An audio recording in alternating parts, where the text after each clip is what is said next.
આજે છે 26મી જાન્યુઆરી અને ગણતંત્ર દિવસ કે પ્રજાસત્તાક દિવસની તમને બધાને ખૂબ ખૂબ શુભકામનાઓ।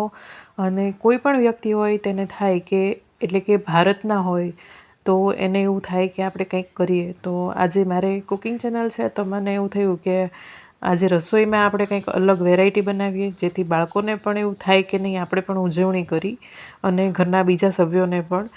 તો તેની માટે આજે નેચરલ કલરના ઉપયોગથી એટલે કે પાલક અને ગાજરની મદદથી લીલો અને કેસરી કલર ઉપયોગ કરશું આપણે અને ગ્રેવી તૈયાર કરશું, તમે સ્ક્રીનમાં જોયું એ પ્રમાણે। ને ખૂબ જ એવી હેલ્ધી એવો નાસ્તો આજે બનાવ્યો છે। તો આજે થયું કે તમને પણ હું શેર કરું। તો જો અહીં મેં પાલકની પ્યુરી આ રીતે સીધી જ તેને મિક્સર જારમાં લઈ અને પીસી લેવાની છે। જરૂર પડે તો પાણી થોડું ઉમેરી એ રીતે પીસી લેવાની। ને સાથે સાથે મેં ગાજર લીધા છે, દેશી ગાજર ખાસ અહીંયા ઉપયોગમાં લેવા। તેનો ટેસ્ટ તો સારો આવે છે, પરંતુ તેનો કલર છે એકદમ અંદરથી ઓરેન્જ હોય છે, એટલે આપણે જેવો તિરંગામાં કલર જોઈએ છે એ આપણને મળી જશે। પેલા લાલ ગાજર આવે છે એ ગાજરનો ઉપયોગ ન કરવો, તેનો કલર છે એ ઓરેન્જ જેવો નહીં આવે। ને વચ્ચે આ પિત્તનો ભાગ છે તે દૂર કરી લેવાનો। છાલનો ભાગ હું કાઢતી નથી, છાલ રહેવા દીધી છે, તમે ઈચ્છો તો છાલ કાઢી શકો। અને બાકી આ રીતે વચ્ચેના પિત્તના ભાગથી શરીરમાં નુકસાન થાય છે, પિત્ત વધે છે, એટલે પિત્ત ખાવું લાભદાયક નથી, એટલે વચ્ચેનો ભાગ આ રીતે દૂર કરું છું। અને બાકી આમનામ રાખી અને તમે ઈચ્છો તો ફટાફટ પીસવું હોય તો ઝીણા કટકા, નહીંતર આ રીતે મોટા કટકા કરી અને થોડું પાણીની જરૂર પડે તો થોડું પાણી ઉમેરી અને આ રીતે પેસ્ટ તૈયાર કરી લેવાની, પ્યુરી તૈયાર કરી લેવાની। તો અહીં ગાજરનો પણ કલર તમને અત્યારે આ રીતે દેખાય, પણ તો ગરમ થશે ને જેમ આપણે ગાજરને ઉપયોગમાં લઈશું ત્યારે તો એકદમ કલર ઓરેન્જ થઈ જશે એનો। અને અહીં મેં વ્હાઇટ કલર માટે રવાનો, અથવા તો આ રેસીપી માટે જ મેં રવાનો ઉપયોગ કર્યો છે, ઝીણો રવો આવે છે તેનો ઉપયોગ કરવાનો।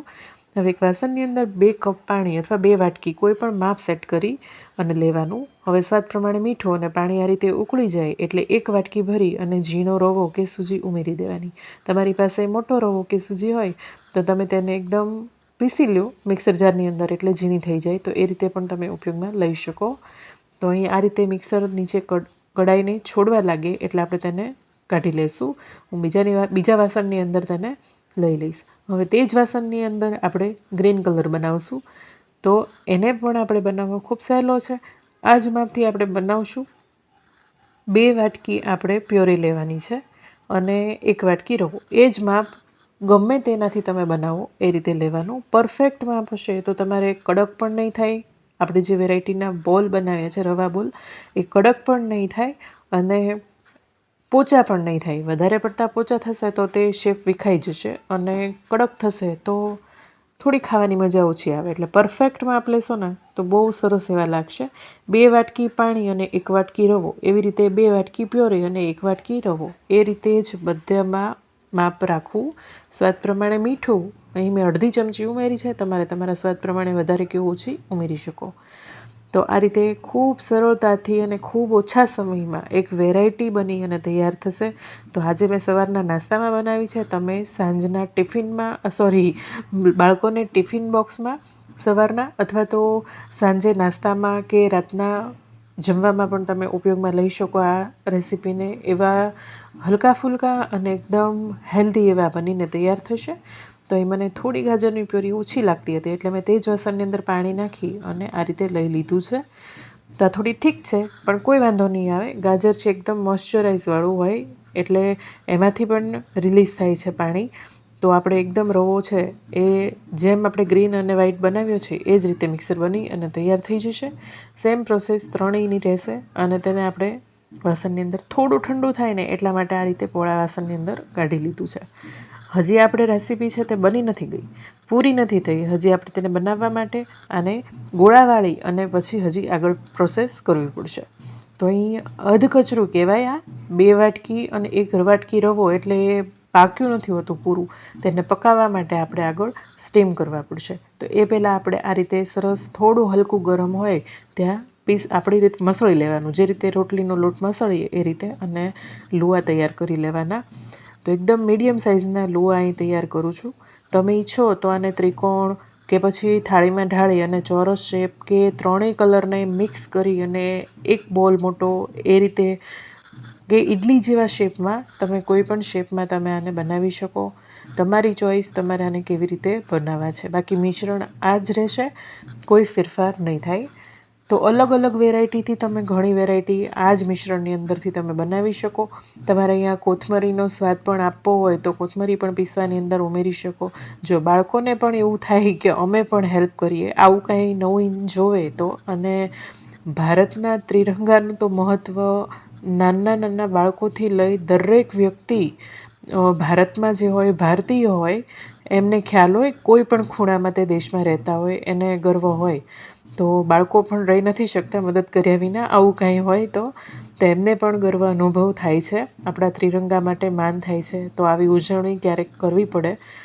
તો આજના દિવસને ધ્યાનમાં રાખી મેં આ ત્રિરંગાના કલરની મેં રેસીપી બનાવી છે, જે જોવામાં એટલી સરસ લાગે છે ને કે તેને ખાવાની ઈચ્છા નથી થતી, કે બસ જોયા જ કરીએ. તો વાતમાં મારે ત્રણેય પ્રકારના બોલ બનીને તૈયાર થઈ ગયા છે. ને હવે ઢોકળિયામાં જેમ આપણે અગાઉથી પાણી ગરમ કરવા માટે મૂકી દઈએ એ રીતે ગરમ કરી અને થોડું ગ્રીસ કરી અને ત્રણેય પ્રકારના બોલ અને સ્ટીમ કરવા માટે રાખી દઈશું.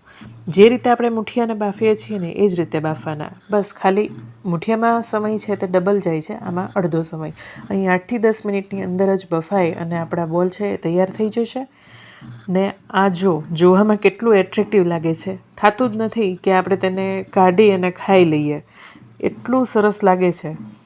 તો આજની રેસીપીમાં જો તમને જરાય જાણવા જેવું કે જરા પણ થોડું કંઈ ગમ્યું હોય તો ત્રિરંગા માટે, આપણા ભારત માટે જરૂરથી એક લાઈક કરવાની ભૂલતા નહીં. અને જો વિડીયો પસંદ આવતા હોય ને તો આવી અવનવી રેસીપી માટે મારી ચેનલને સબસ્ક્રાઈબ જરૂરથી કરી લેજો. હવે આપણે બનેલા બોલને થોડો વઘાર કરી લઈએ. તેની માટે મેં અહીં 3 પાવડા જેટલું તેલ ઉમેર્યું છે. અહીં બહુ ઓછા તેલમાં અને ફટાફટ બનતી રેસીપી છે. આ તો મેં 3 કલરમાં બનાવી છે, બાકી 1 કલરમાં બનાવીને તો 10 થી 15 મિનિટની અંદર બધી જ વસ્તુ બની અને તૈયાર થઈ જાય છે, જરા પણ વાર નથી લાગતી. તો વઘારને મેં ઉપરથી જ રેડી દીધો છે. તમે એક અને તમે ઈચ્છો તો એકને પણ લઈ શકો. અહીં મેં ફક્ત તલ અને રાઈથી વઘાર્યા છે. તમે મરચું અને કોથમરી કે તમને ઈચ્છા હોય તો લીમડાના પાન એ રીતે બધું ઉમેરી શકો, જે રીતે આપણે ઢોકળા વઘારમાં કરતા હોઈએ. અહીં મારે કલર જળવાઈ રહે અને શેપ બધા એમનામ રહે માટે મેં અલગ અલગ નથી વઘાર્યા અને મેં એમાં કંઈ પણ ઉમેર્યું નથી, કારણ કે એકદમ પ્રોપર કલર દેખાય. તમને હું તોડીને પણ બતાવું કે કેટલા સોફ્ટ અને અંદરથી કેવા લાગ્યા છે. તમે ઈદડા અને ઢોકળાને ભૂલી જાઓ એવા આવા રવા બોલ્સ, અને બાળકોને તો એટલા પસંદ આવશે કારણ કે આમાં ફક્ત મીઠું જ છે, કોઈ પણ પ્રકારની તીખાશ નથી અને કંઈ પણ નથી. તમે તીખાનો ભૂકો પણ ઉપરથી ભભરાવી શકો જો અત્યારે તમને પસંદ હોય તો થોડું તીખું. બાકી આ રવા બોલને કેચઅપ સાથે ખાવામાં પણ ખૂબ મજા આવે છે અને ગ્રીન ચટણી કે સાઉથ ઇન્ડિયન ચટણી સાથે પણ બહુ જોરદાર એવા લાગે છે. તો તમે અલગ અલગ પ્રકારની ચટણી સાથે તેને સર્વ કરી શકો. અને અહીં મેં કેચઅપ સાથે સર્વ કર્યા છે, જે મારી ચેનલમાં અગાઉથી મૂકેલો છે વિડીયો, ત્યાંથી તમે જોઈ શકો છો.